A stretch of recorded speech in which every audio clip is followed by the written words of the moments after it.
All the perspectives on the release of the Mueller report, plus commercial production of hemp may be coming to Oklahoma, and racial solidarity remains a priority in the city of Norman. Live from Gaylord Hall, this is OU Nightly.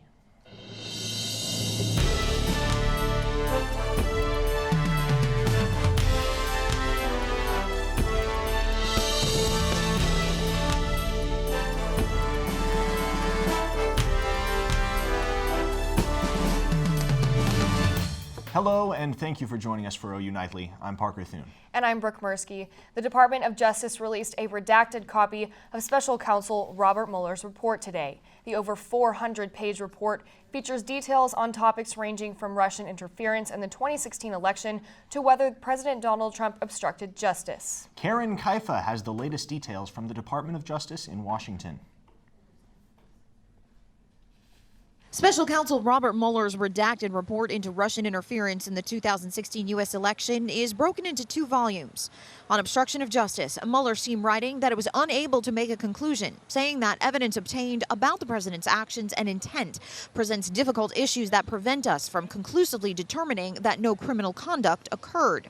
On collusion with Russia, the special counsel found that members of the Trump campaign knew they would benefit from Russia's illegal actions to influence the 2016 election, but did not take criminal steps to help. Prior to releasing the report, Attorney General William Barr explained his own conclusions laid out in his March letter. The Deputy Attorney General and I concluded that the evidence developed by the special counsel is not sufficient to establish that the president committed an obstruction of justice offense. The president's legal team issuing a statement in response. The report underscores what we have argued from the very beginning. There was no collusion, there was no obstruction. President Trump doubling down on that message. I'm having a good day too. It was called No Collusion, No Obstruction. Congressional Democrats called for the release of the full Mueller report without any redactions, and are now requesting Robert Mueller's testimony before Congress, quote, as soon as possible. To read the full report, go to OUNightly.com or our Facebook page. Now, Kelsey Hovanetz joins us in the News Center with a look at how D.C. officials are reacting to the report's release. Kelsey? Parker, as was mentioned earlier, House Judiciary Chairman Jerrold Nadler said today that he'll subpoena a full copy of Mueller's report. I have formally requested that Special Counsel Mueller testify before the House Judiciary Committee as soon as possible so we can get some answers to these critical questions. Nadler also emphasized that this release does not exonerate President Trump. He called on Mueller to testify before his committee no later than May 23rd. And White House aide Kellyanne Conway weighed in today on accusations that President Trump had said back in 2017 that the investigation would be the end of his presidency. That was not the reaction of the president that day when I was there. The report also stated that Trump asked former White House lawyer Don McGee to remove Mueller from the investigation. McGee declined to do so, deciding that he would rather resign. And on the other side of the pond, prosecutors in Paris are investigating the cause of the Notre Dame fire. They suspect an electrical short circuit caused the blaze, but prosecutors say that's not their only line of inquiry. At least 40 employees at the cathedral have been questioned so far. Officials are continuing to investigate the fire as accidental, but have not ruled out other scenarios just yet. And Parker, on a day with such heavy news, the National Enquirer was sold for $100 million. Thank you, Kelsey. Now shifting our focus back to Oklahoma. Today, Governor Kevin Stitt is expected to sign a bill that would allow commercial production of industrial hemp. Senate Bill 868 could help farmers make more money, and experts are excited about the environmental impact. Hemp could produce materials like clothing, towels, paper, and more, while using less water and fertilizer than cotton. Basically has its own pesticides in it. All the chemical compounds in it that make it unpalatable to insects are some of the same compounds that make it interesting and useful to us. Now, before reaching Governor Stitt's desk, the bill did pass unanimously in the House. Also headed to the governor's office is a bill preventing Oklahoma cities from imposing fees on single-use plastic bags. The bill aims to keep local governments from prohibiting on taxing auxiliary containers. These containers include bags, boxes, or cups used for carrying food or retail items. This proposal came after officials in Norman recently considered imposing a 5-cent tax on plastic bags to limit litter and pollution. Oklahoma is one of at least 5 states where lawmakers are considering this ban. Now, Brooke, the wind sure is sweeping down the plains today. I wonder if it's going to be this breezy over the weekend. Yeah, Parker, let's find out as we're joined by meteorologist Taylor Cox. Yeah, guys, maybe the winds have been shifting the allergies around as well, too, because trees are high today and so have weeds and so is grass. So if you've been sneezing, that might be why. Our lows tonight will be in the 40s over Oklahoma, 44 in Norman, 44 in Oklahoma City. That's a little low for this time of the year, and it'll stay a little bit low for tomorrow as well. But spring is here. I'll let you know when what your Easter weather will be, and if we have an early week rain chance. Back to you. Thank you, Taylor. 6 years after an EF5 tornado hit Moore, the city is still very much in a rebuilding phase. OU Nightly's Leah Hill gives us a look at one of the major housing developments in the heart of the city. All over it. May 20th, 2013, the city of Moore was hit by a devastating and deadly EF5 tornado.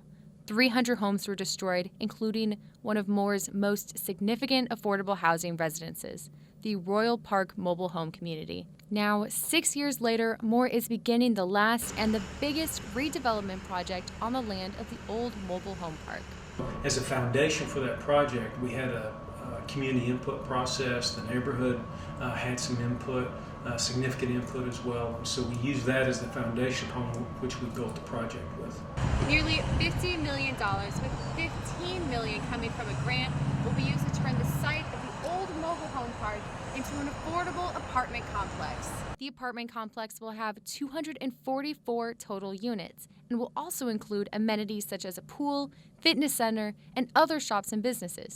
You know, you have people that want to move to Moore that maybe can't afford a single family house right now. So this multifamily component is really something that we need in Moore. Construction of the curve began back in January.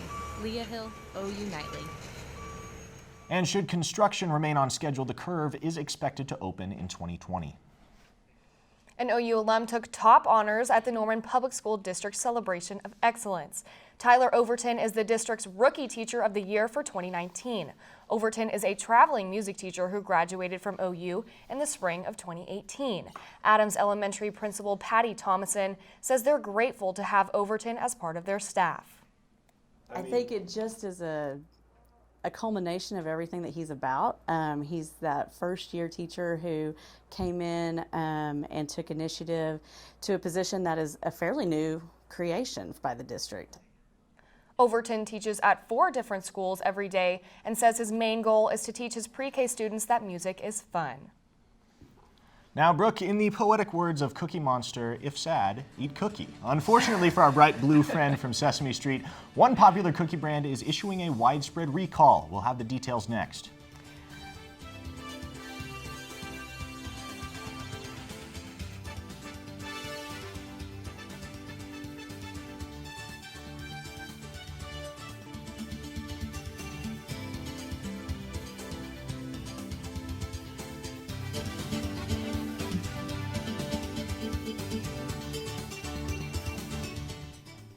Welcome back to OU Nightly. There's a new and acutely powerful substance gaining traction as a recreational drug. Caroline Grace joins us with the full story in today's Health Beat. Caroline. Yes, Parker and Brooke, a drug that is 10,000 times stronger than morphine is now being used recreationally. The DEA is warning about the drug carfentanil after 3 Californians overdosed. It only takes 0.02 milligrams of carfentanil to cause a deadly overdose. That's the size of a few grains of salt. Any one of us could become addicted to this drug and succumb to it. And it's extremely addicting. You only need to be exposed to it once and you will be hooked. The DEA reports some are mixing the drugs into a pill to look like Oxycontin or Xanax. The number of measles cases in the United States is approaching a record high. There have been more than 500 cases reported this year. According to the CDC, this is the second highest number for the country in 25 years. The U.S. is not the only one battling this epidemic. The World Health Organization reported there were more than 100,000 measles cases worldwide for the first 3 months of 2019. The measles were declared eliminated in the U.S. in the year 2000. That won't change unless the disease is continuously transmitted for longer than 12 months. packages of chewy Chips Ahoy cookies have been recalled over an unexpected solidified ingredient. The 13-ounce pack of cookies have use-by dates in September and should not be eaten. The recall was issued earlier this week. You can find specifics on the FDA's website. Parker, Brooke, I guess we should take a baking class because chocolate chip cookies are something I can't live without. Back to you. Man, Caroline, I'm really going to miss those cookies. Thank you. The city of Norman is taking steps to break up racial tension amongst the community. The city, as well as a few other partners, are teaming up with the Norman Public Library System to host the beloved Community Speakers Series event. This event will cover themes which include race, privilege, prejudice, justice, and compassion. We really want to have some kind of event that talks about issues in our community that people are afraid to talk about, issues about inclusion and race and things like that. And probably it started with Bria's reaction to the DeBar Street incident and things like that, how do we make people aware? The main goal is to broaden the community's understanding of cultures other than your own. You can attend the session tonight at 6:30 p.m. Now, Miracle Week is in full swing, and students are continuing to raise funds for one special cause. Find out how you can help a little boy visit the most magical place on earth when we return. And Taylor Cox has an in-depth look at your Oklahoma weather. Taylor, give us a glimpse of what's coming. Yeah, I'll let you know what kind of weather you should expect for Easter weekend coming up.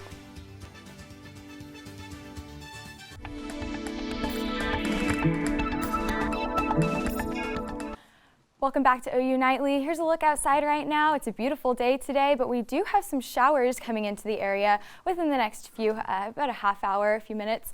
And to Norman, you see the showers all across the state right now, but we saw a little bit different last night. We saw our first tornado out northwest of Shattuck last night. It was Oklahoma's first tornado this season, but most of Oklahoma didn't see tornadoes. They saw hail and wind. You can see the hail reported and the wind reported all across Oklahoma last night. And if you didn't see hail, you definitely saw some rain. Here's our rain totals for yesterday as well. Almost a full inch in Oklahoma City, almost half an inch in Norman. And that won't be what we're seeing for the next few days. It'll be a beautiful Friday and Saturday for us. The highs tomorrow, a little bit below normal, 65 in Norman. Our normal is 73 with those bright sunny skies tomorrow as well. So 46 is what you'll be waking up to as you're headed out the door tomorrow, warming up to 59 by noon. And 66 at 5. Again, bright sunny skies. Here's your cloud cover. No clouds in the sky for Friday or Saturday. Those clouds will be returning on Sunday though, and I'll let you know the rain chances for Easter, not very high, maybe some in the evening. So we have a sunny Easter weekend, lower 60s to mid 70s by Saturday if you're out for maybe an Easter egg hunt, and then warming up to mid 70s by Sunday afternoon. So here's your rain chances for next week. No rain chances. Again, Sunday you might see a little bit in the evening, but our main rain chances are on Monday, Tuesday, and Wednesday. Those rain chances will come back into the area by about Tuesday or Wednesday, but then they'll move out by Thursday. So guys, again, we have a great Easter weekend, but we will be seeing rain for next weekend, next week. I'll tell you what, Taylor, I'm heading back up to Nebraska for Easter. I hope there's no snow up there. I don't really know what to expect. Cross your fingers. Looks like we should have a nice Easter here in Oklahoma. Yeah, thanks, Taylor. This week, members of Crimson Wishes are continuing their Miracle Week by selling coffee and donuts to students on the South Oval. Crimson Wishes is an organization that benefits the Make-A-Wish Foundation. The fundraiser this week is raising money to sponsor a Make-A-Wish child. We are raising the most money this week to try to finish off whatever remainder money we need to have towards making a wish. And then in April, we're going to have a big party, April 28th, to kind of celebrate all the money we've made towards Keelan's wish. And Keelan and his family will be there as well. This year, the group hopes to raise over $8,000 and send their miracle child Keelan to fulfill his wish of visiting Disney. All right, Brooke, now I think it's time we grant our audience their wish. And Parker, what would that be? Come on now, you know what they want. It's sports with Cal Day. Cal, what's up? Hey, ask and you shall receive. Coming up, we take a look at a linebacker who's making a splash. Plus, men's gym is on the hunt for another natty. Stick around. Sports is on the other side.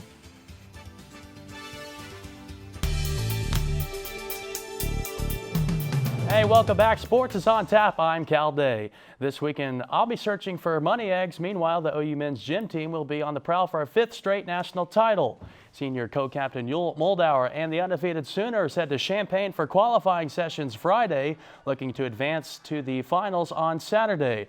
The Sooners look to make history, winning an NCAA record 13th national title. And the men aren't the only ones headed to work. Women's gym is in Fort Worth as the top-seeded team competing for a 4th national title. The Sooners got here in dominating fashion, winning their 10th straight regional title. Also on the mindset, a chance to avenge last season's standing, where the Sooners finished 2nd nationally. And while the gym squads are competing for titles, OU softball is seeking bragging rights. The Sooners are on the opposite side of the Red River, taking on the Longhorns in Austin. Oklahoma is riding a 28-game win streak, currently the longest in the country. The Sooners offense leads the nation in batting average, slugging percentage, and runs per game. The 3-game series starts tonight in just a little over an hour at 6 o'clock. Oklahoma sophomore Taylor Robertson will participate in the 2019 FIBA Under-19 World Cup trials next month. 12 players will be selected from the trials process to participate in training camp this July. Robertson set an OU freshman record with 105 threes in her freshman season. And the Sooners wrapped up the spring practice earlier this week. Kara Karbs takes a look at one linebacker making an impression with the coaching staff. Kara? Thanks, Cal. If there's one thing that frustrated Sooner fans with last season's football team, it was the defense. OU has been making strides to improve their defense to match the skill of their offense. And new defensive coordinator Alex Grinch is working to change the structure of the Sooner defense for the upcoming season. And we all know last season's starting linebackers Kenneth Murray and Caleb Kelly, yet few are talking about walk-on Brian Mead. Well, except for linebacker coach Brian Odom, who has nothing but good things to say about him. Brian Mead, man, the guy brings it every time we're out there. He's a relentless competitor. He doesn't accept anything average. I respect the hell out of Brian Mead, and he's really gonna turn some heads this year. I firmly believe that. While Mead is a walk-on, Odom says he does not lack talent compared to the scholarship linebackers on the team. And Cal, Odom also says that guys in that room can learn a thing or two from him in terms of grit. All right, thank you very much, Kara. The Houston Rockets are up 2-0 in their series with Utah after last night's 118-98 win. Houston was up by 20 at the end of the first quarter, and it was pretty much over from there. James Harden put up an MVP-style performance with a triple-double, including 32 points. The series heads to Salt Lake City for Game 3 on Saturday night. And the gender of the newest member of the Duke basketball family was revealed by none other than star Zion Williamson. Here comes the dunk. It's a boy. Congratulations to the family. And wow, what a way to, in the era of how are you going to top it next? What's the next biggest gender reveal? Gets none bigger than Zion Williamson. I wonder if the child is going to get endowed with any of Zion's talents, because Lord knows he's got plenty for more than just him. Well, hopefully his shoes are always in better tack than Zion's. I would hope so. We wouldn't want to have another incident like Zion had back in February. Yeah. All right, well, thanks so much, Cal. Now, when we return here on OU Nightly, we'll be joined one final time by Taylor Cox. Plus, we've got the newest installment of our obscure holiday series. Don't go anywhere. We'll be back in just a minute.